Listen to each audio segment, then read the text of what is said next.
حضرت معاویہ رضی اللہ تعالیٰ عنہ بیان کرتے ہیں، رسول اللہ صلی اللہ علیہ وسلم نے فرمایا، اللہ جس کے ساتھ بھلائی کا ارادہ فرماتا ہے تو اسے دین کے متعلق سمجھ بوجھ عطا فرما دیتا ہے۔ میں تو صرف علم تقسیم کرنے والا ہوں، جبکہ فہم اللہ عطا کرتا ہے۔ مشکات المصابیح حدیث نمبر 200۔ حضرت ابو ہریرہ رضی اللہ تعالیٰ عنہ بیان کرتے ہیں، رسول اللہ صلی اللہ علیہ وسلم نے فرمایا، انسان بھی سونے اور چاندی کی کانوں کی طرح ایک کان ہے، ان میں سے جو دور جاہلیت میں اچھے تھے وہ اسلام میں بھی اچھے ہیں، بشرط یہ کہ وہ دین میں سمجھ بوجھ پیدا کریں۔ مشکات المصابیح حدیث نمبر 201۔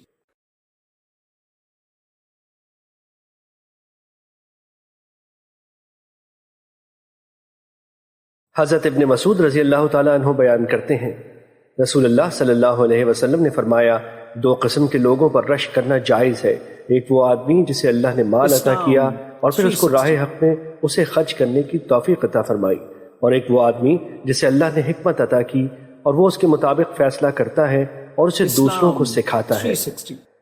مشکات المصابیح حدیث نمبر 202۔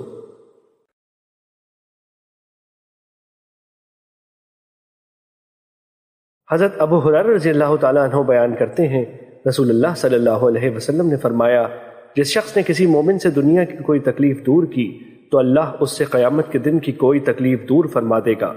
جس شخص نے کسی تنگ دستی پر آسانی کی تو اللہ اس پر دنیا و آخرت میں آسانی فرمائے گا۔ جس نے کسی مسلمان کی عیب پوشی کی تو اللہ اس کی دنیا و آخرت میں عیب پوشی فرمائے گا۔ اللہ بندے کی مدد فرماتا رہتا ہے جب تک بندہ اپنے بھائی کی مدد کرتا رہتا ہے۔ اور جس شخص نے طلب علم کے لیے کوئی سفر کیا تو اللہ اس وجہ سے اس کے لیے راہ جنت آسان فرما دیتا ہے۔